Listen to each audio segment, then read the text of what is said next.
Good afternoon, everyone, and welcome. I'm Shannon Durejo from Creamer Media Webinars. It's great to have you with us for this webinar on water, where our panelists will unpack how to strengthen water supply infrastructure and services. Water security has become one of South Africa's most pressing infrastructure and economic challenges. Aging municipal systems, rising demand, and climate variability are increasingly affecting supply reliability and water quality. This webinar brings together industry specialists and policymakers to examine practical solutions and current developments in the sector.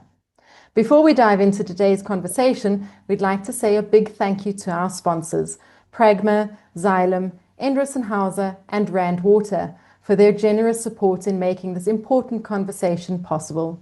Also, just a few quick housekeeping notes. You'll find the Q&A box at the bottom of your screen. Please post your questions there at any time. Our panelists will do their best to cover as many as possible during the discussion. The chat is also open for your comments and insights. We encourage you to share your thoughts there. Just remember, though, questions go in the Q&A while conversations go in the chat. The session is being recorded and we'll share the link with you afterwards. We're also streaming live on YouTube, and that link will be posted in the chat once it's available. So with that, let me introduce today's facilitator, Professor Craig Sheridan, who is the director and founder of Wits Water, an interdisciplinary think tank of all things water at Wits University. Craig will be guiding the conversation with our distinguished panel, which includes Dr. Sean Phillips, Director General in the Department of Water and Sanitation, Simon Daba, General Manager of Operations at Rand Water, Dr. Ferial Adam, Executive Manager at WaterCan, and Barney Khosana, Public Sector and Partnership Executive at Pragma. I'll hand over now to our facilitator to continue with the proceedings. Over to you, Craig. Thanks, Shannon, and good afternoon to everyone out there, and thank you for taking the time to join us. Today's webinar is called Strengthening Water Supply Infrastructure and Services. Often when you think about how do you introduce a topic, it's quite complicated for an engineer to try and speak in English to people. But the reality is that this topic doesn't need a lot of introduction. I think we're all aware that we're continuously experiencing intermittent water supply across both our urban and our rural areas at the moment. So I think with that in mind, there's a series of questions and maybe we can just unpack some of the different strategies and thinking that different role players and sectors have around what this problem is and how do we sort of solve it. So with that, I'd like to go first to Sean, if that's okay with you, Sean. The question for you is, the Water Services Amendment Act introduces stronger national intervention mechanisms in struggling municipalities. Practically, how would these mechanisms operate to improve local water services? Thank you very much, Craig. Well, the current Water Services Act differentiates between water services authorities and water service providers. And in terms of the current Act, a water services authority, which is the municipality responsible for delivering water services, there's 144 of them in South Africa, is supposed to ensure that the body that actually delivers the service does it according to national norms and standards. But what has happened since the Water Services Act was passed in the late 1990s is that almost all water services authorities have taken on the function using their internal water and sanitation departments to be the water service provider, and they haven't differentiated between the water services authority function and water service provider function, and almost all of them are not actually effectively providing the water services authority function, and the water service provider is not regulated. So the amendment bill, which is currently before Parliament, does a couple of things. Firstly, it provides greater clarity as to what exactly are water services authority functions and what is water service provider functions. And it makes clear, for example, that things like billing and revenue collection are water service provider functions, not water services authority functions, which is also in line with the reforms that National Treasury is pushing with metropolitan municipalities for ring fencing of revenue from the sale of water and creating single point accountability for the water service providers. Then in addition, the bill introduces a concept that all water service providers must have a minimum level of capability, which will be measured by DWS through an operating license system. So if and when the bill is passed, all water service providers will need to apply to DWS to get an operating license, whether they're internal departments in municipalities or external water service providers, including private companies which might want to become water service providers or which are already water service providers. That operating license will be a bit like a driving license when you get a car. It won't be comprehensive, but it'll just give an indication that you've got a minimum level of capability to be a water service provider. And then the bill further indicates that water services authorities can only appoint licensed water service providers, and that if a water services authority has a water service provider which doesn't meet the minimum capability requirements and doesn't show any effort over time to meet the minimum capability requirements, then DWS can issue a directive to the Water Services Authority to go through a local consultation process for the Water Services Authority to appoint an alternative licensed water service provider. And if they don't act on that directive, it provides for the minister to approach a court to get the court to require the Water Services Authority to appoint a licensed water service provider. Right. I mean, that Thanks, sounds, Craig. Thanks, Sean. I think that sounds brilliant, especially in the separation of duties, which from like the authority and the service provider. So hopefully that will work. I mean, it would be great if we can actually get that right. Ferial, I'm going to come across to you now and say that WaterCan has championed citizen science as a tool for accountability. How effective has community-led water testing been in prompting municipalities to respond to water quality failures? Thank you, Craig, and good afternoon to the fellow panelists and all the people listening in. So it depends on a few things. It's not always that we have a positive response from municipalities. It does depend on the kind of relationship municipalities already have with their local communities and how open they are about the work that they're doing. What we find is in areas where they're more confident on their water testing, they're more open about their water quality tests, that actually there's a very nice engagement that actually develops between communities and municipalities. And I'll give you two examples, recent ones. One is, it's still not completely sorted, but in Tulbagh, people were having issues with their drinking water where there was a smell and the color was bad. The municipality was willing to actually go and test water and have a look and try to find sources. The other one was in the Free State, where bloodworms started coming out of tap water. And, together with our team and engaging the municipality, they actually were quite responsive. They went to the area, they shut the water down, they did what they needed to do, and then they do the checks after. But this is not always the case, right? We do have cases where, firstly, municipalities dispute our testing kits, which we say is just an indicator, it's not a lab. And also, we do have the kind of isolated experiences where people are monitoring water or they're talking about water and water to communities that they actually get threatened. And we have a case where in the Eastern Cape people were beaten up. So it's a mixed bag, but I do think what it does do is it does shift the power relationships between people and their municipality. And let's be honest that there's a lack of trust across the country in terms of that relationship. And I think that using our testing kits can be a way of actually building the trust and building that kind of relationship which is needed. And perhaps that links directly to what Sean said about the license to be the water service provider. That's kind of giving you an indicator of who would be the recipients of licenses fairly easily, as opposed to those who may be the people who don't get their water service provision license at some point, is the way they would engage with what you said. Thank you, Ferial.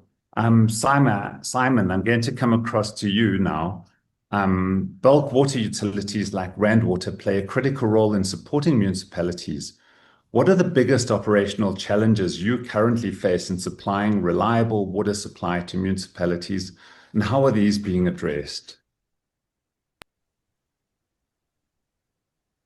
Good afternoon, Prof. Good afternoon, panelists, and all colleagues who have joined the session. Yes, Rand Water is a bulk water supplier and is governed by Water Services Act, and primarily our supply comes from Valdem, which is part of the integrated Val River system. And of course, our license is from Department of Water and Sanitation, which at this stage, it's a 20-year contract or license, which permits us to abstract approximately 4,380 megaliters per day. And as I say, the permanent license, but we're currently operating on a temporary license, and we abstract by more than 17% of our current license. So that on its own indicates that, we are putting strain on the integrated Val River system, and we know predominantly this water comes from Lesotho. So based on that, we have developed a water use efficiency target for all our customers because we supply water in Gauteng, some parts of Northwest, some parts of Mpumalanga, and some parts of Free State. So coverage says approximately 85% of our water supply is in Gauteng. And there are 3 metros that are taking about 77% of our quantity. With that said, then there are challenges, of course, but as Rand Water, we are based in the Val. That means our water, as we distribute it in the network, one of the critical challenges is reliable energy because our operations are energy intensive. We consume approximately 300 megawatt as an entity. So that's a profound amount of energy that is used in our system. So reliability of energy is critical. And the fact that, when one reads the challenges in the municipal system, as far as the infrastructure is concerned, it's around the issue of water loss. Predominantly, we refer to non-revenue water, but out of non-revenue water, which averages about 40% across all our customers, we have a component which is defined as real or physical losses. And again, for the 3 major metros, it averages around 25%. That's a significant amount of real losses in the system. So our interventions involve quite a number of activities. One, we have to support the municipalities to an extent that the 1% of the tariff fund has been assigned to assist the municipalities with water cycle and water demand management initiatives in an effort to ensure that there can be a reduction of these water losses. And as infrastructure has aged, it is obviously a challenge to deal with the water losses. And this is an area of focus, which, of course, if we are able to reduce at least by 10% from 25% that I mentioned across the metros, you can easily get approximately 400 megaliters per day in the system due to the savings on the water losses. The state of infrastructure is also prone to vandalism, some illegal connections, but there are technologies available to ensure that we are able to deal with these challenges. Thanks, Prof. Thanks, Simon. Yeah, I mean, you raised 2 very interesting points. The one is that we all forget about the energy component when we see water coming out of the street, that there's a substantial energy footprint to getting the water, and that's now draining out of a pipe into the ground, and that's lost energy as well. And your points about non-revenue water, especially, linking back to the real and physical losses. I did some back of the envelope calculations. And so, I mean, as an example, Joburg's has approximately 36% water losses, which are non-revenue, which are actually physical losses. But that loss of revenue is roughly the same over 10 years as what the capital requirement Joburg is looking for in sort of 29 billion rand that was in their last budget. So we're in similar orders of magnitude in terms of if we could repair the infrastructure, that revenue comes back quite quickly. And that links back to what Sean was saying about, actually getting the money in and separating out and ring fencing these maintenance budgets. Bonnie, I'm going to come to you now. Recent government interventions in municipal war rooms have prioritized water reticulation infrastructure. What role can improved asset management play in enhancing South Africa's water services? Thanks, Craig, and to my fellow panelists and the attendees of the webinar. I think, Craig, just thinking about current events, by the time you've got war rooms going, there's a crisis.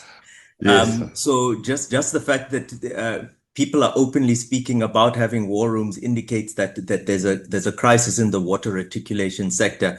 And if I could cite one of my fellow panelists who I listened to at a conference just yesterday, Dr. Sean Phillips, that state of crisis is actually borne out by the numbers, where of the 144 municipalities he's talked about, if I can quote him, he indicated that about 105, over 70% of them are said to have, critical or poor state, be in a poor state with respect to their water reticulation. So there is indeed a crisis. And he also then spoke about the intended regulations that are coming into place, which are going to result in us having water service providers. And those must have, to achieve their operating licenses, as he indicated, they're going to need basic minimum capabilities. And that's where asset management comes into the picture. At the core of I would hope, at the core of providing any of these water service providers their licenses must be that the asset base is clearly understood, and that is being maintained at a standard that then allows them to apply for those licenses. And we at Pragma, have an assessment that we do. We call it an AMIP. It's an asset management improvement plan. It really it moves you everywhere from the diagnosis of your issue through to sustainable maintenance of your assets. And I would hope that the two work together, where prospective water service providers and their authorities can use some of these processes. And I think I want to emphasize that asset management is not an event, it's a process. It's a continuous, endless process, which puts you in a position where you shouldn't ever be either firefighting or going into war rooms. And so that should then enable these service providers to meet their minimum qualifying criteria, which should then allow them to become certified providers. And then the results of having these self-sufficient water service providers that are run on business principles should in fact become a reality, as we hope. So, I mean, that's great. I guess, these public-private partnerships are increasingly seen as the solution to municipal capacity constraints. I guess practically, how can partnerships supported by enterprise asset management system and shared technical skills, how can they help to improve water service reliability? It's difficult sometimes working with government as a private entity. So how would that happen in your view? Craig, again, referring to the conference I've just attended, a lot of the time in that conference was spent speaking about the huge capital investment that's required. Again, citing one of the presenters who from the World Bank spoke about municipalities, either globally and locally, needing about 17 times the amount of funding that they currently spend on maintenance and looking after that infrastructure. So you immediately, they then talk about the need of grant funding from the revenue generated by the municipality, and then of course, commercial funding. That combination of those three forms of funding is really what you're looking for. And they use the term bankable projects.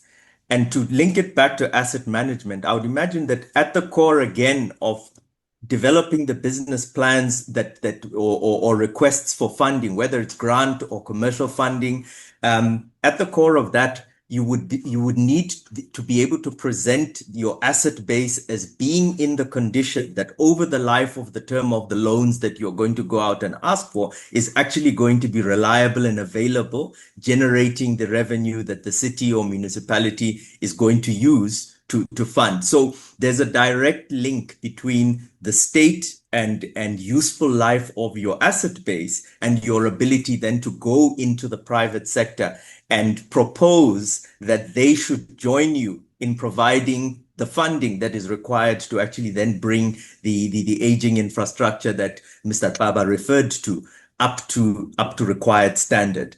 So you can't run away from your good asset bases and then being the basis upon which you can approach funders for any money to look after your assets.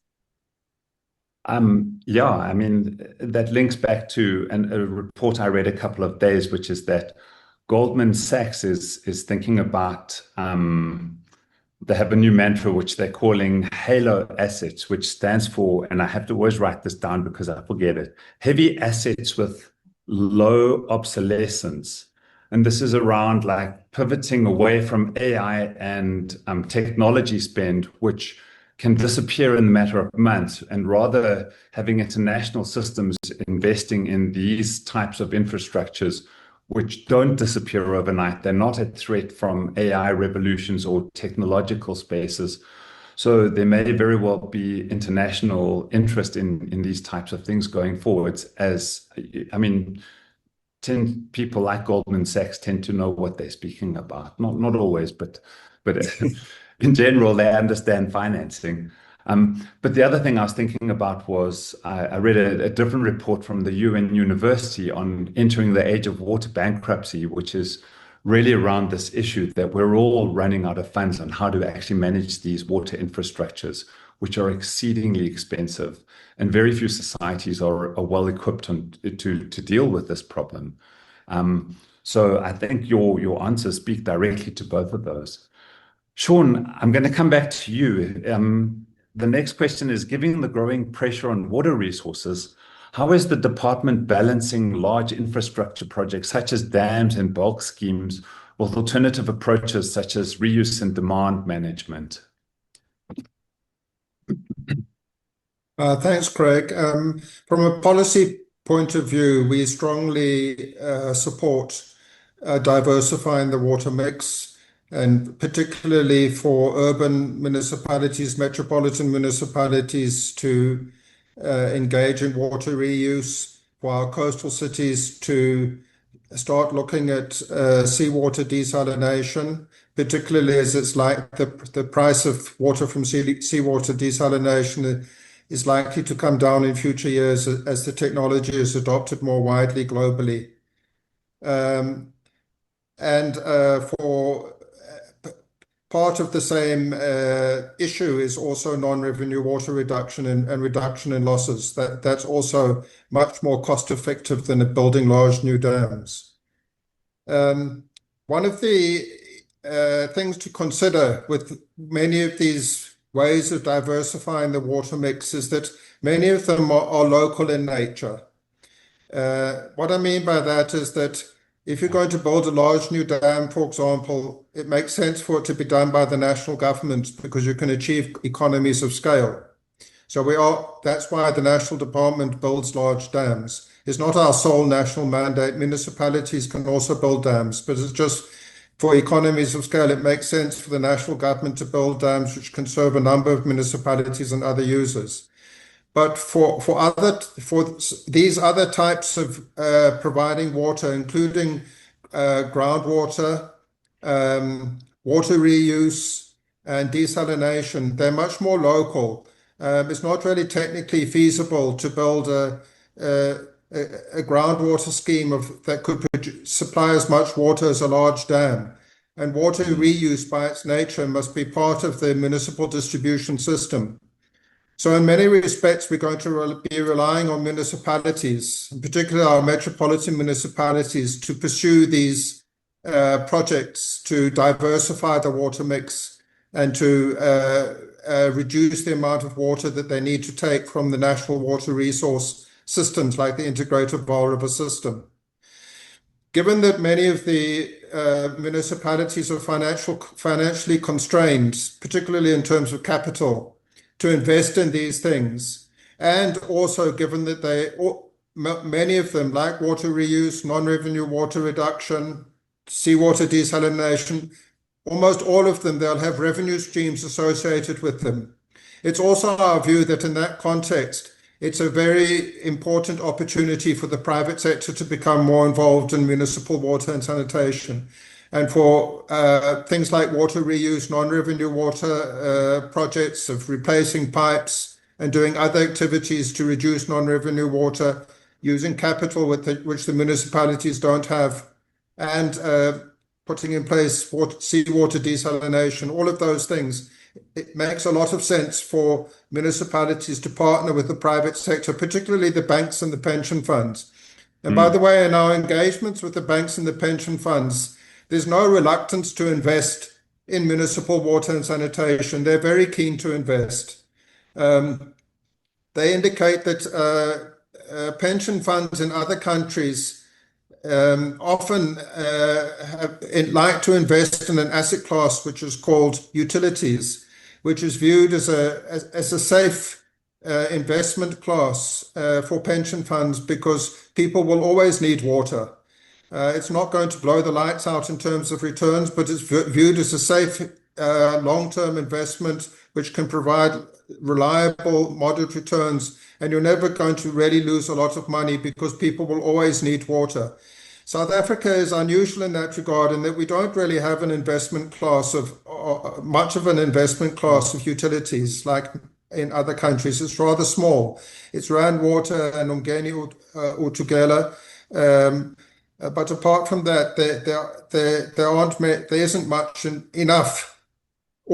investment in utilities. So I think it's a great opportunity for the money. We do have the money in South Africa. It doesn't have to come from the municipal budgets, and we just need to get the two together, the pension money looking for a place to invest and the opportunities in municipalities to diversify the water mix. Thanks. And I mean, that's exactly right. These are kind of bespoke solutions in each individual location. And you've partly answered my next question, which is around reliance on municipalities, because the question is, in a number of instances, technical capacity at municipal level appears to be lacking.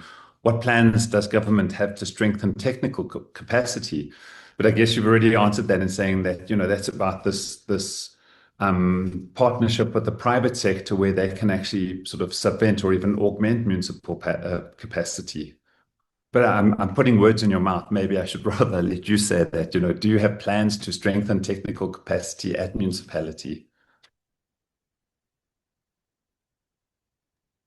We do offer a lot of support to municipalities. And then, for example, the Municipal Infrastructure Support Agency under the Department of Cooperative Governance has hired more than 100 engineers, which is allocated to municipalities, particularly to the smaller municipalities. Right.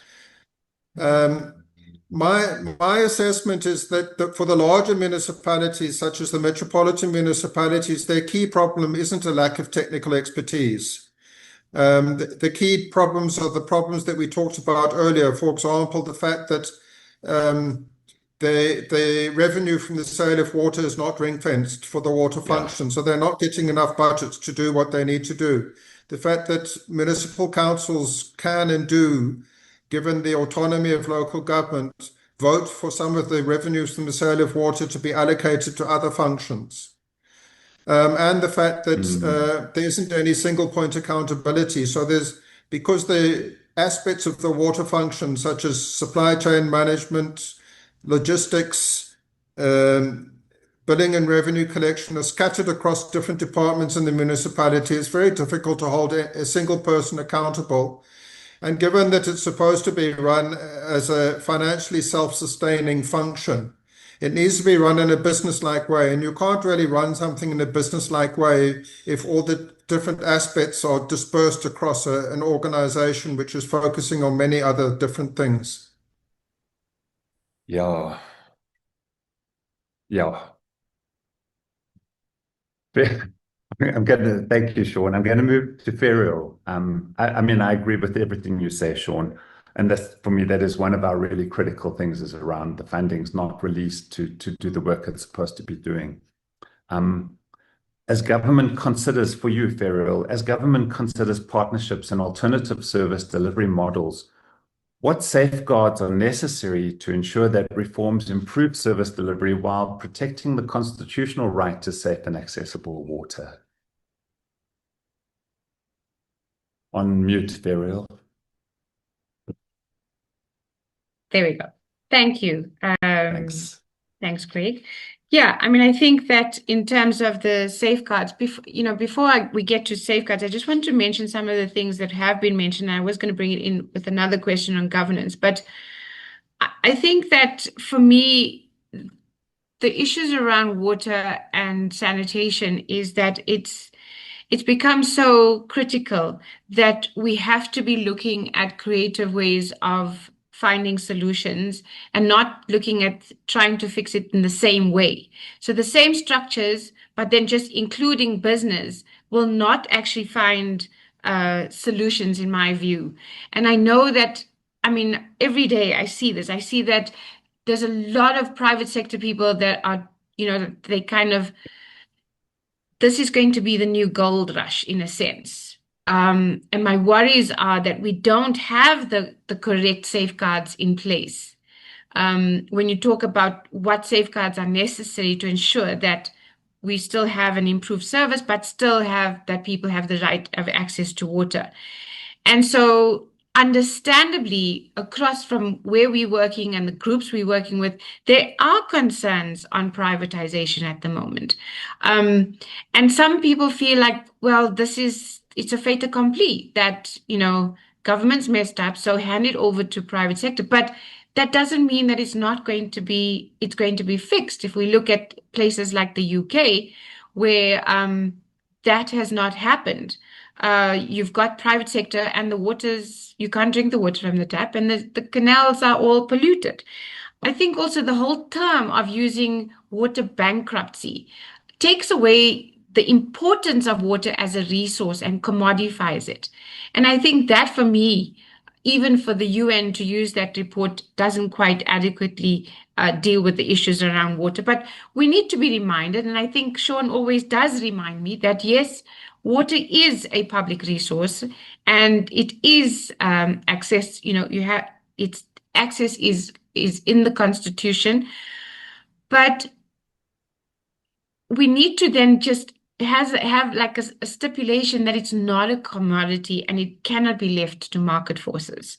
That is my fear in terms of a very unequal country that we live in, that would happen. So I think that any partnerships must be very carefully designed. We cannot have just the kind of partnerships we see where it's PPPs. And let's be honest that this PPP model we have in South Africa has also been open to a lot of corruption. We just need to think of COVID. We need to think of all of these kind of things where these PPPs were not above board. And so, of course, as civil society, we're worried about that. So we're saying that any partnerships and what safeguards need to be in place, there has to be transparency, but not half measures of transparency, real transparency, better controls. There needs to be enforcement on both sides, right? And I think that we must also remember that civil society is not only there when things go wrong.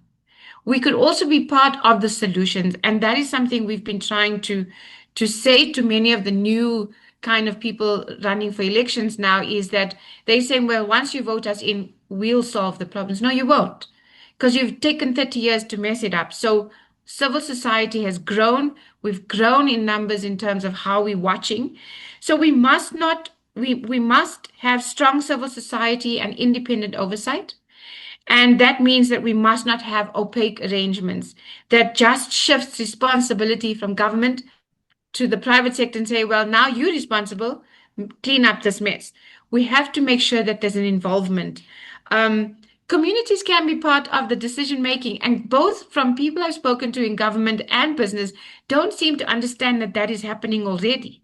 If we look at civil society in Johannesburg and the relationships we have with the utilities like Joburg Water, like the Department of Water and Sanitation, it has strengthened some of the things we've been doing on the ground because of that. So we cannot now exclude that. So communities must be part of it. And I think for me, the key thing is affordable water must be protected. There must be equity. We live in a very unequal country where people till today have to walk kilometers to get water. And I think the one other safeguard that we need to make sure is that we must safeguard against corruption and any procurement abuse, because if we are not careful, if we go into this rushing headfirst, we are opening those doors and we will not be able to turn the tide then on some of the things that people have been talking about in the chat, which is like the water tanker mafia. Yeah, we don't want another Eskom in the water sector, I guess. But I think you flag a couple of things for me that are really important around the equity issue, not equality. Equity is really important. And your mentioning of the UK, I think, is also particularly important. This is perhaps a privatization model we should not follow, which is to privatize the profit and then nationalize the debt and the losses afterwards when things go wrong. So we need to think about how not to do it that way. Sometimes they do have quite good examples for us to follow or to not follow as we choose. Simon, I'm going to come across to you now, talking about aging distribution networks. Many municipalities have these. How do bulk providers such as Rand Water better coordinate planning and maintenance with the municipalities to reduce losses and improve system performance overall? Thanks for the question, Prof. Rand Water's relationship with the customers is governed by the water supply agreement or contracts together with the customer charter. So we make commitments that we have to ensure that we supply water as per the contract. Now, one key aspect that really governs the infrastructure to be resilient is the asset management principles. To us, it's not a nice to have. It is a principle that we adopt, which governs the asset management from cradle to grave. So by implementing effective principles of asset management, you are able to know the status of your assets at any given condition, and you are able then to respond. As an example, as Rand Water, we have been faced with the challenge of the non-revenue water. Ours is around 6%. And then we are also having a target of reducing the real losses, which the target is 5%. But I need to report that as we are reporting now, our real losses are around 2%. So we're able to reduce the real losses. These real losses are really associated with the infrastructure out there, where you have to go and fix the infrastructure. We normally undertake our maintenance program during what we define as a low demand period. We know we inconvenience the customers, but we do issue the notices to ensure that we undertake the maintenance to repair the infrastructure so that the infrastructure is able to sustain and meet the requirements of the customers.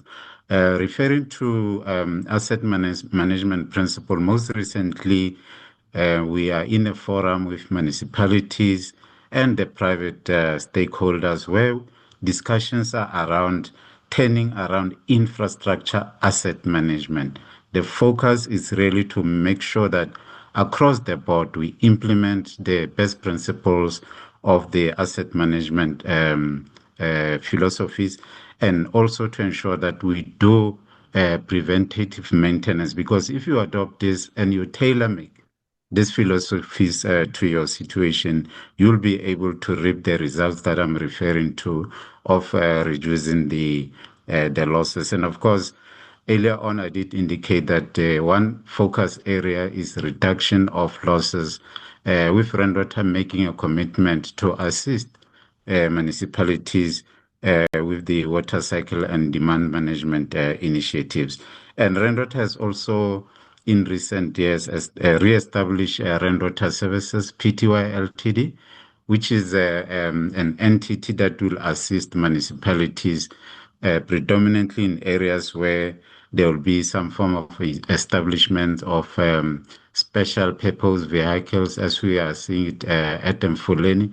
Such initiatives will, to a great extent, assist municipalities in dealing with planning and management of the infrastructure, and of course reduce the losses. And we also have a Rainwater Institute. It's an institute that municipalities can collaborate with for best technologies and also looking around innovations on the infrastructure principles. Thanks, Prof. Thanks.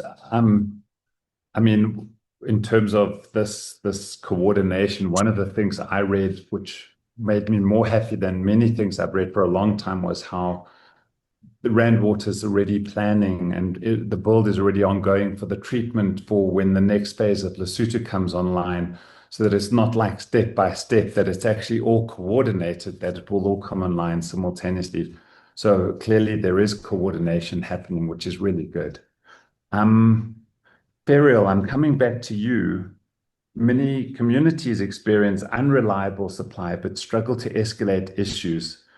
What gaps of governance currently prevent citizens from holding water services accountable, and how do you think these can be addressed? Thanks, Craig. Yeah, I mean, I think we've covered quite a bit I think most people were talking about in terms of the governance gaps that exist. And just to add, I mean, it's definitely a lack of transparency. I think that at municipal level, if they can, it's unbelievable that they're providing a service to people, but they would rather not engage with people. There's this almost automatic hiding of information, like and we know this, we know that municipalities test their water regularly. Why not put it out there so everyone can see it? It really builds trust. And then, of course, when things go wrong, the responsibility is always shifted around. And the biggest thing that we're seeing is that municipalities in general just ignore people. And those are very big governance gaps that exist in terms of what we're experiencing on the ground and how to address that. I mean, I think that we're finding ways of how do we shift the power relationships. And I must be honest, the citizen science testing kits, yes, they're not a laboratory, they're an indicator test, but it does open the doors, because as much as the testing kits get dismissed, there's curiosity as to how does the science work. So it does create an engagement, and that engagement, just having a municipality actually respond to an email or pick up the phone and say, let's talk. People's tempers just, go away or get calmed. So it really is powerful to have access to information. And what we're finding is that if you're just an individual, some feral Adam somewhere, it's harder to get traction. So we advise for how to make sure that we keep municipalities accountable and use those governance gaps is to have organized groups, whether it's residents associations, community-based organizations, NGOs. There's a whole range of people across in communities. It could be 5 creches that say, listen, we don't have water all the time, but they together. It's not as one. And that shifts it so that it allows you to demand more information. It involves civil society in the solutions, not just for consultation. And then it also shows where things can change. And we've seen this. The truth is that right now, because of the trust deficit that exists between government and people, when government says save water, no one's going to listen. But if you build the relationship with communities, when communities say save water, they will actively go out and do it. So I think that is something where the governance gap leads to not, they don't realize the impact on the ground if they just fix a few things and improve governance, that how the relationship to water changes across the board. And so I think those are important types of things where just fixing basic governance gaps, it's not always about it's corruption or it's mismanagement. It's also fear of how do we deal with an angry community. And sometimes it's just knowledge actually provide the info. We've seen that where the water tanker issue, by the way, in some areas, like in Joburg, during the very bad period last year, it was the people on the ground who were taking photographs of the Joburg water tankers saying, but actually they're filling at this place and they're filling houses. It was through those photographs that we helped Joburg Water keep those water tanker company accountable. So those are the simple things that people can do to make sure that there is some level of governance. This preempts my next question, which is around transparency, access to credible quality data. But I guess, that's partly what Sean has established as the platform for a water secure Gauteng, which was around getting credible water data into the public domain. And Sean, I applaud you hugely for this initiative, which I would love to say that I've owned and been part of. I've not. I've been part of the sort of advisory committee. But maybe you can comment a little bit on the PWSG as a mechanism for getting credible data that's publicly available into the general space. And then I'll come back to you, Ferial, on that.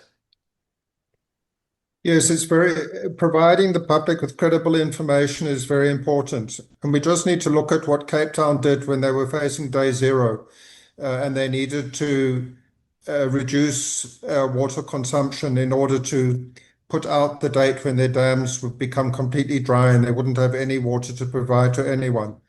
A major part of their campaign was to provide information available to water users in Cape Town so that people would see that why they're saying what they're saying and understand the figures and the numbers. There was transparency. That's the most important thing. We haven't had that recently in Gauteng with the challenges that we face. There's been a lot of criticism from communities and from the media about the quality of the communication from government, all levels of government, with regard to communication around the water supply challenges which are happening in Gauteng. And we found it difficult to have the same level of transparency and through transparency developing trust with residents so that residents and government can work together to address the problems. As a result of developing that trust, they were very successful in Cape Town. They managed to reduce the average consumption of water per capita markedly, and it stayed that way in Cape Town since. We don't yet have that level of trust in Gauteng. When we do ask citizens in Gauteng to help work with us to reduce the average level of consumption in Gauteng, we often are told that we're blaming citizens for the problems that government is creating, which is an indication that that trust is not yet there. And I guess it's a slightly different problem. Day zero was affecting everyone all over at the same time equally, whereas the intermittent water supply is it's not for everyone, and it's not all the time, and it's not all over, and it seems to be sort of sporadic. So it's very different to get a coherent thing. Ferial, do you want to respond to that maybe, to Sean's comments? Thanks, Sean. No, I think I completely agree with Sean. I think that in terms of improving transparency, 9 out of 10 times when we've seen communities on the group, they're angry because they don't have information. And that is, they don't have the full story. And we were joking about this because it's like a broken telephone call, right? So it's, the game, the broken telephone, where the engineer will tell the the middle manager what is going on, and the middle manager now translates this to the comms person, and they're not all looking at each other. So when it comes out to the communities, it's literally gobbledygook, and people don't know what exactly is the problem, and that creates more irritation. And so I think trust is built when people are treated as partners, as you're not just a passive recipient of a service, but you're actually part of the equation. And it's true that people in Joburg, when I think even earlier this year when we were going through the shortages, and Rand Water came out with a statement. Sorry for picking on my colleague here, but Rand Water came out with a statement saying the demand is high, and it's probably true. People need to save. It just fell wrong. It just fell wrong. I mean, it created so much of anger that people were like, we're not going to listen to anything anymore. Because it adds to that mistrust that exists. So, I mean, I think that there has to be a way of finding regular, credible info. And I do think Rand Water also did well on this at times, where I think it was the CEO who came out with videos to say, this is how we're doing the maintenance, this is what's happening, and daily update with very simple English. It helped. It gave people confidence. That doesn't exist. When you just say every single day, when you don't have water for 7 days, and you're seeing the same message that there's a problem with the pipes, we will keep you posted. Oh my word, people want to punch someone. So there has to be some level of not a cut and paste and overly technical kind of communication to build that trust. And honestly, when info is available, it allows residents, civil society to engage constructively with municipalities, but also to create that gap that Sean talks about and speak to the communities we're working with to say, listen, there is a reality that we need to save, even though this is happening. So you can use that civil society voice to kind of work that and build the trust, but it has to come both ways. We can build accountability, and I think that is also important in terms of transparency. It's not only about the communication, but the transparency helps in terms of holding people accountable. And that's the other thing is who gets held accountable when things go wrong? And how do we deal with corruption? And that's why the trust deficit gets bigger and bigger, because people want to see this. And we've been saying to all municipalities we work with, saying, please, initially when we started this work, I remember saying to Sean that we had to submit PIA requests for water quality data. And that should not be the case. People have a right to know the quality of the water that they're drinking.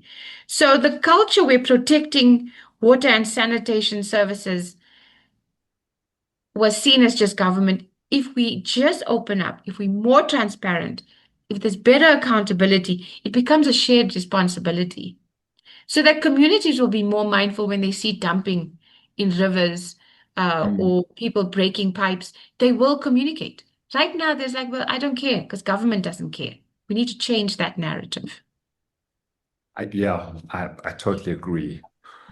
I'm going to segue a little bit to Bunny now, about procurement processes. And this is something I've also been thinking about quite a lot, how procurement often favors the lowest bidder. Even when we have to get specialized technical expertise. How can governance and procurement frameworks be improved so that municipalities appoint capable service providers, and actually that the best provider is procured, or the best service is procured, rather than the cheapest one? And I think this is going to be particularly important as we go forward into this very large infrastructure spend program where I'm not sure I would want the very cheapest bidder to win on every project if that process is going to be broken in 6 months and we have to do the whole thing again at 3 or 4 times the initial cost. Maybe you could give me some of your thoughts around the procurement side of things. Certainly, Craig, and I think I'll piggyback off of some of the comments that Dr. Adams and my other fellow panelists made, where the same issues I think translate through into procurement. The having reliable data, trust amongst the parties that are involved often then speaks to coming out with or developing procurement processes that actually are designed to meet the intended outcome, either of the authorities or the providers, and then ultimately society. And I again, I'm making reference to a current conference I attended where I overheard someone from the UK saying that even there globally, his comment, and if I can paraphrase, he said, we're using 1980s procurement regulations to come and do procurement in the 21st century. And their reference was being made to the asymmetry between the fact that modern service providers are often coming with platforms. These are as a service offerings that are usually well designed to or intended or structured to have revenue share and risk share type of models built into them, whereas on the other side, the tendency is to have very much fixed scope, fixed price, compliance-based types of procurement processes that end up often resulting in the most competent or capable providers seeing very high risk, because often these a lot of our procurement processes involve the passing of a lot of the risk to the provider, saying that once I appoint you as the nominated provider, all the risk effectively shifts to you. The result there is that providers then add on risk margin from a price point of view, because firstly the definition and scope of what is being looked for is often not quite is either too loosely or too tightly defined, and depending on what that is, you will make adjustments to say, I've understood about 60 or 70% of the requirement, and therefore I'll add 40% risk margin to my pricing. I think I was encouraged when Mr. Klaba indicated, and I'm publicly saying I'll definitely attempt to reach out to him. He spoke of fora where Rand Water meets with private sector entities, whether that's academia and certainly the likes of ourselves. I think those are safe spaces where you can respect the prescripts of the PFMA, the Public Finance Management Act, or the MFMA, but also get the opportunity to sit with the ultimate buyer in a neutral setting, where you can then share what types of offerings there are out there as private sector providers, and those can then be inputs that can feed into well-crafted, well-defined procurement requirements without, as I said, compromising yourself, and in that a Pragma was seen sitting with Rand Water for lengthy periods of time, and then later on when they win the RFP, it's associated with nefarious activities. Let's create spaces where public and private sector engagements and as well as civil society can sit around, have these discussions, much like we're doing right now, and those then become feeder inputs. And then, as was indicated by Dr. Phillips, once you start talking about service providers, we can think of models where absolutely, if government is going to be issuing performance-based grants, as was indicated by the president and in the next regulation, I think that should also move into the procurement processes, where you say, well, let's come up with performance-based compensation models that say you share the risk, you share some of the cost, and therefore you'll get the opportunity to share in the benefits, whether that be revenue or cost saving, etc. So I think that, just to summarize my point, it's really to say, if there can be modernization of the entire procurement process that is aligned with the intended outcomes, we can end up with a working system. Yeah, absolutely. A colleague of mine here at Wits in the Faculty of Law has been looking at green procurement and just how difficult it is to procure, for instance, bamboo instead of polystyrene things in these types of spaces, specifically because this procurement policy is often sitting in the 1980s, and it drills down at what's the cheapest thing, and there's absolutely no consideration of 21st century inputs into the procurement of whatever the widget is that you're buying. So I think that's very interesting. Simon, I've got a couple of questions for you. The first is, I sort of vaguely alluded to it, but with the increasing water demand in Gauteng, what infrastructure upgrades or new supply schemes are being prioritized to ensure long-term security of supply? Maybe you can share some of your thinking about the future. The future is very important for me and also a little scary, because if we look forward to the next 30 or 40 or 50 years, I think whatever projections you use, we're in quite serious trouble. So I'd love to hear your thoughts on those next 40, or maybe we can start with 5 years and then move to 40 years. Thank you. Thanks, Prof. Firstly, I need to touch on the current to indicate that our abstraction license is really controlled in a manner that we don't have unlimited raw water source.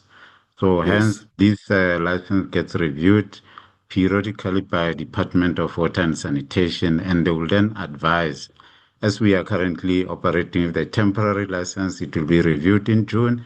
It will be also June this year, and it will also be reviewed by end of September this year. So the indication is that our license for phase 2 of Lesotho, we are ready, as I indicated earlier on, that we are having an integrated asset management principles which look into 20-year horizon. So based on the 5-year horizon, we already have infrastructure on the ground, which we call System 5A. It's ready with 600 megaliters per day to respond to phase 2 of Lesotho. And over and above that, we are also preparing for the next phase, which we then call it Station 5B, additional 600 megaliters per day, which will be built next to our existing or recently completed 600 megaliter per day facility. So we have 20-year horizon focus, and we also have a 5-year focus. On a 5-year focus, we have commitment of spending approximately 30 billion rand in the next 5 years for various infrastructures that will be building. But I know most of the time it becomes very visible when we say we'll be building approximately 12 reservoirs, and our reservoirs are huge. In the next 5 years or so, we'll start seeing reservoirs being built, new pipelines.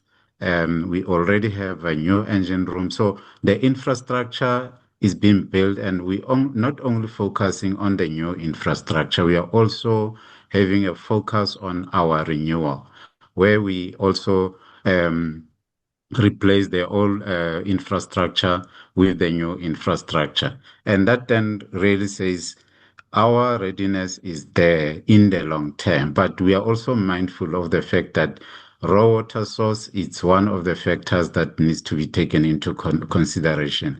And as Rainwater, we also don't rely on grants from government. We are self-funded, but of course we face a lot of debts from the municipalities.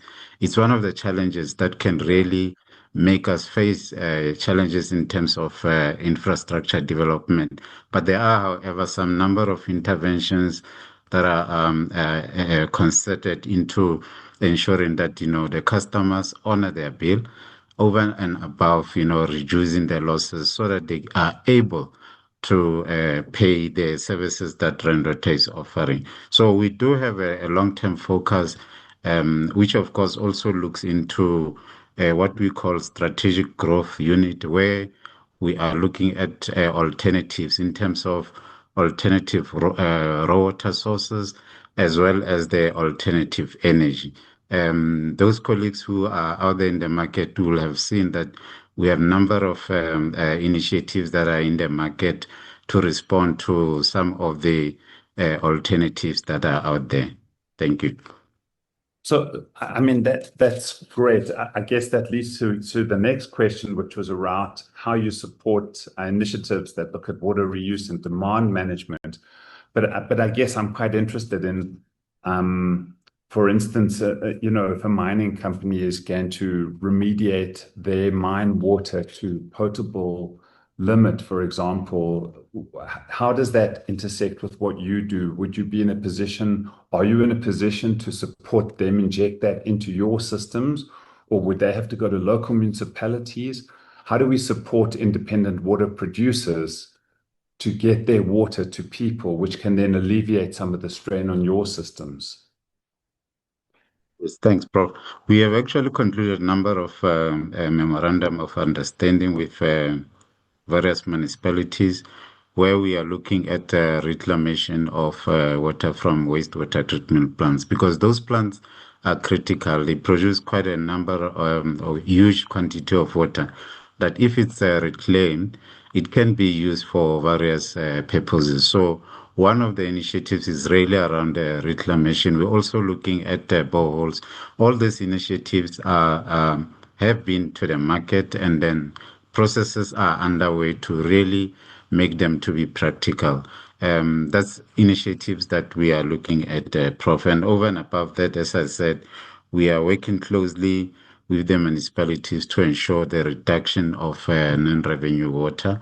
And we also have our rainwater services that is focusing on the establishment of the special purpose vehicles. We do interact, for instance, some of the municipalities have their own drinking water plants, and we get involved to assist them.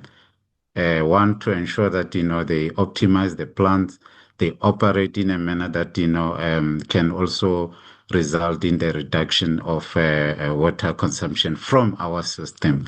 Classical example is the current working relationship that Rainwater has with the City of Tshwane, where we are working together on the two of their water drinking plants to ensure that, they achieve the standard that they need to achieve. But we know the challenge in the network is also the effluent that comes from the wastewater treatment plants. So wastewater treatment plants really need to be optimized and operate within the parameters of the effluent that they need to discharge, so that that water can be reclaimed appropriately for various uses. Thank you.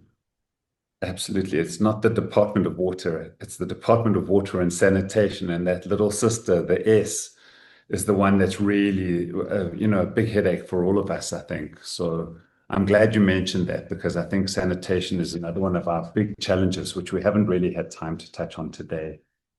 I'm going to ask one last question before we open up for questions, because we are getting towards the end of our time. It's to Barney, and it's around things like life cycle planning and asset registers and scheduled maintenance. Maybe it's an obvious question, but how important are these things in restoring service delivery? Craig, they're absolutely important, and as I mentioned earlier, when you talk about you spoke of these halo assets that you talk about, that you mentioned.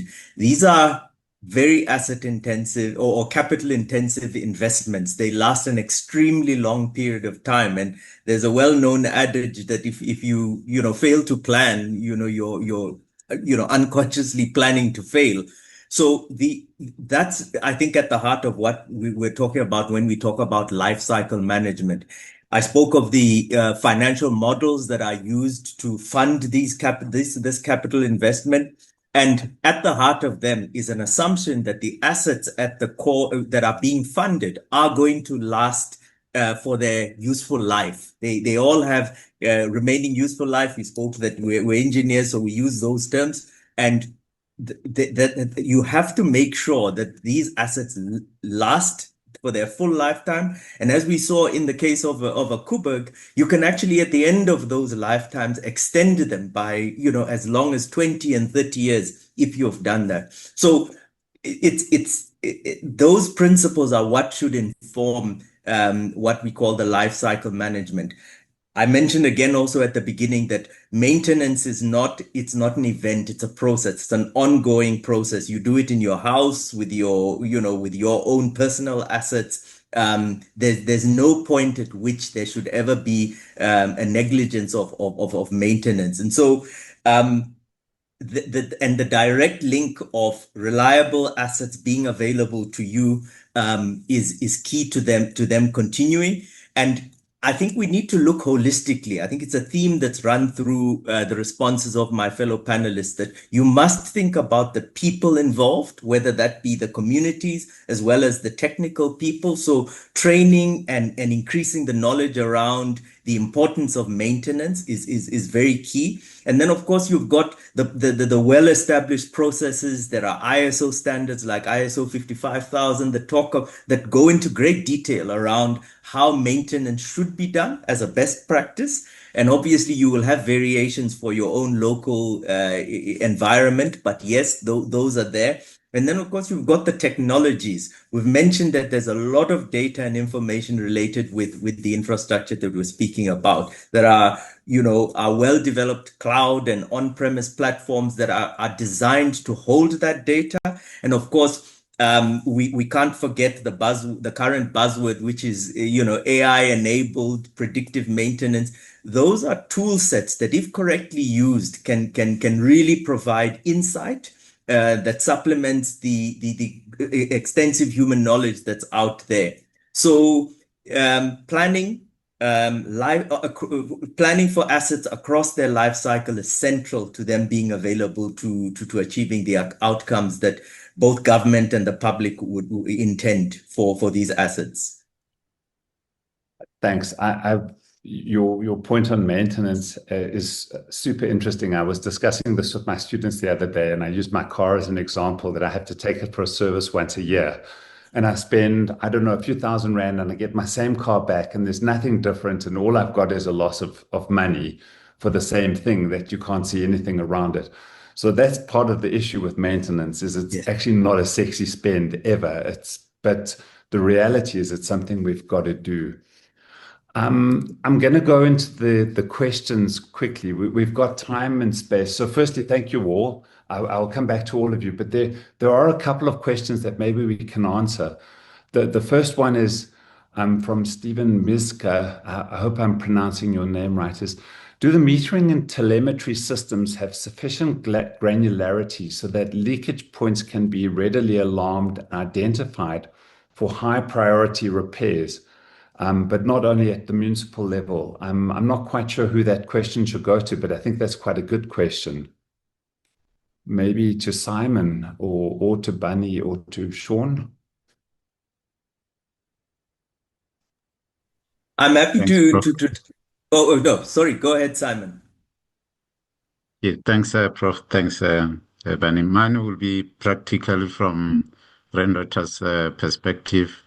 We do undertake condition assessment, and there are various technologies available real time to assess leaks in the system, and obviously responding to those leaks is based on the outcome of the condition assessment using various technologies. And technologies have also advanced to an extent that if you're fixing a leak, there are means, as you will know, that our pipelines operate at very high pressure, but there are technologies out there that can assist to ensure that we fix the leaks without taking the system off, sort of in situ repair of the leak. So yes, technologies are available to predict failures also on the other type of infrastructure, such as pump sets. We are able to tell that, I need to intervene with proactive maintenance, not to experience a situation where infrastructure fails for you to respond, be more reactive to it than being proactive. Thank you. Thank you. Do you want to go, Bunny, or shall we go to the Yes, next I think question? I'll be quick and indicate that again in discussions, often when there's no doubt, as Mr. Kaba has indicated, that the technology, whether it's IoT technology, is out there to give you the most granular data that you want. But equally, the cost of lots of data can be noise in the system. And so I think one of the key things that I would want to suggest is something that has been spoken about, where I've heard of both in the Netherlands and Belgium, where they've done extensive work in trying to develop what they call common information models that all of the entities that across the value chains that use the data that is generated out of these systems has common ways of referring to the data. There is clarity around what that data is referring to in the asset base and how it's called, so that information can then move through a system. And as soon as there are alerts or breaches of thresholds, everyone in that system knows and understands what was going on. Perhaps, as Mr. Tlaba indicated, that there are perhaps scheduled maintenance that drops maybe water pressure either in a pipe or a dam. That shouldn't trigger an alert somewhere simply because somebody unknowingly then sees that as a burst pipe or misinterprets that piece of data. So along with having the means of acquiring granular data, let's equally also have shared information models that can help the appropriate response to be taken when these events happen.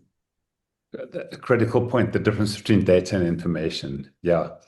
There's one other question then that I'm going to go through, and maybe this one is to Sean. Why not implement a water vendor license for suppliers that serve the water industry? It goes without saying that with the list of qualified, responsible, and reputable suppliers, factors like corruption and substandard delivery could largely be eliminated. That could by itself go a long way to protect and safeguard the resource. Would that make sense or not so much in your opinion, Sean? Well, it could assist, but we've got more urgent priorities at the moment, which is, for example, the operating license for the water service providers. Yeah. Something like that could come in future. For certain types of suppliers, there could be strong arguments for professionalization and for suppliers to have some kind of professional associations, and for them to and then government can use membership criteria of those professional associations or industry associations as a requirement to be eligible to bid. Craig, can I just also mention something about the previous issue? Yeah. So ideally, a municipality should have enough data about its water distribution system to know where the leaks are, and also to be able to know at which points the largest leaks are happening, so they can be strategic in their leak repairs. But there is a risk. In some municipalities, the municipalities don't even have the capacity to repair the leaks. And there's a risk that municipalities might waste money on sophisticated leak detection technologies when getting that data on where all the leaks are doesn't really help if you haven't got the ability to go out to fix the leaks in the first place. So those kind of things are useful in municipalities which have the basics in place. But if they're sold to a municipality which doesn't have the basics in place, it can be wasteful expenditure. Yeah, that's a really good point. Thanks, Sean. Okay, so we're almost out of time. So I'm going to go through the panel and just see if you guys have any last points that you'd like to make. And I'm going to go in reverse order this time. So Bonnie, maybe if you've got a last point that you'd like to share with everyone. Yeah, I think thanks, Craig. I think the point that I'd like to leave everyone with is that maintenance and maintenance management I think it's just part and parcel of human life. There's a lot of knowledge and institutional knowledge available to us, and then now supplemented with platforms like AI and that can do a lot of the heavy lifting from a compute point of view. Those systems are well established.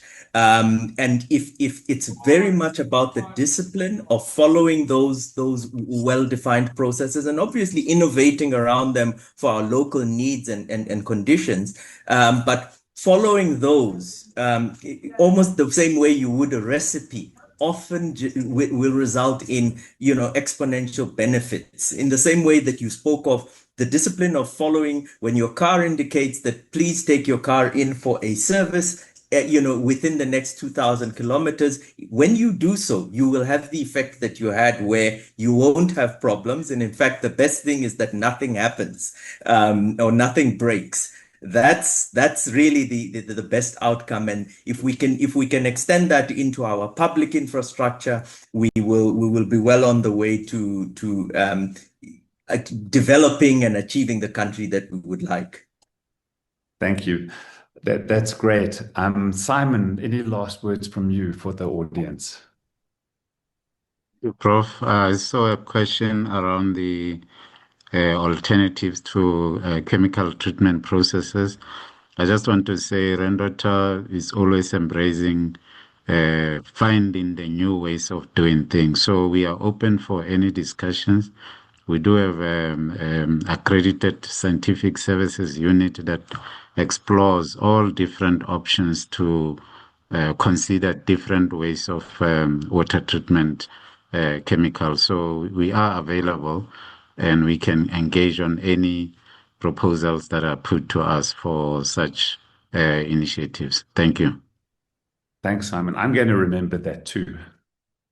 And then our next participant who was second on our list was Ferial. So you're in the next. Have you got any last words? Yes, I do. Thank you so much, Craig, and all the panelists. I mean, I think from listening to the discussions, it's very clear for me that, and we need to remember that there is no quick fix for what is going on. Sean he's written previously about 73% of our water service providers or municipalities that are not coping with providing basic water and sanitation services. And we must always think of water and sanitation. And I also think that we cannot move to the point where we think that we just cut municipalities out of the equation and just give it to the private sector to deal with. I think that may not be the solution. And I want to repeat again, is that trying to find the solutions for the kind of 30-year or maybe longer problems we have right now cannot use the same thinking that got us into this mess in the first place. So I think that we need to think about how we change our systems. We need municipalities. I don't want to write them off because there is a point to them and they have a role to play. How we work, that is important. And also through all of these discussions and comments that came on, a lot of it was about the business side, about how do I get this procurement, how do I get that? And I think at the end of the day, for me, is to realize that there are still millions and millions of South Africans that don't have access to clean, safe drinking water and sanitation. And that for me means that there has to be it has to be an equity issue. We have to remember that when we're doing this, it's not to just create enclosures of estates that don't have to worry about the rest of the world. It's not the same like energy. It's not the same like when we had load shedding. It's a different. Water systems are very different. And so we need to realize that when we're dealing with water, we cannot have the same mindset that we had with power. We cannot close ourselves off. We have to work with this together to fix it. That for me is my concern. Thank you. Thanks, Beryl. And then finally over to you, Sean, for the last take-home message or comment. Thank you very much. It's quite interesting. There's quite a lot of the questions that I was answering in the question and answer box, which were agreeing that the key problem in South Africa, the biggest challenges lie with municipal water distribution.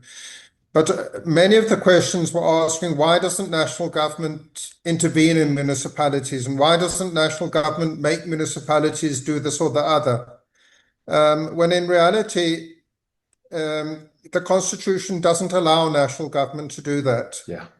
We have three spheres of government, and local government is a separate sphere with its own elected representatives. And I think we need to have more debate around this in society. It's a fundamental part of this issue, and if people keep expecting that the solution is for national government to make municipalities do things when national government doesn't have the legal power to do that, then we're not going to move forward because it's not a viable solution.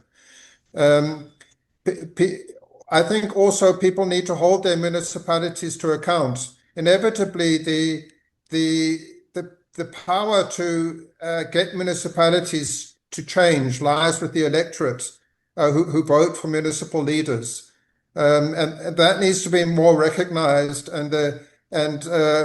So part of the solution to the problems is in people's hands. Because it's people's municipalities. It's not the national government's municipalities. That the municipalities of the local people, and they need to take ownership of the municipalities and work with their municipalities to solve the issues. Thank you. Thanks, Sean. Exactly. I can't agree more. It's around democracy and around using democracy to actually get the change we want. Thank you, everyone, for your time. I'm now going to hand over back to Shannon, and she can say the final farewell to everyone on the webinar. Thank you very much, Craig. Wow, I've learned a lot. I think I'll watch the recording again because that was just fascinating. And I'd like to thank you all for joining us today. That does bring us to the end of today's discussion. First of all, a big thank you to our facilitator, Professor Craig Sheridan from Witwatersrand, and to our very informative panelists, Dr. Sean Phillips from the Department of Water and Sanitation, Simon Raba from Rand Water, Dr. Ferial Adam from WaterCan, and Barney Krosana from Pragma for sharing their insights. Thank you also to all of the attendees for joining us and contributing through your questions and comments. We'd also like to once again thank our sponsors, Pragma, Xylem, Endress & Hauser, and Rand Water for making this webinar possible. The recording of today's session will be shared soon, so keep your eye out for that email. We'd also like to invite you to join us for our next webinar on the 25th of March at 2 p.m. It will focus on gas. You'll find the registration link in the chat. And if you'd like to stay up to date with our upcoming webinars and news, be sure to sign up for our free daily newsletter or visit our website. You can also reach us at shannon@creamermedia.co.za. From all of us at Creamer Media Webinars, thank you for joining us and enjoy the rest of your day. Goodbye.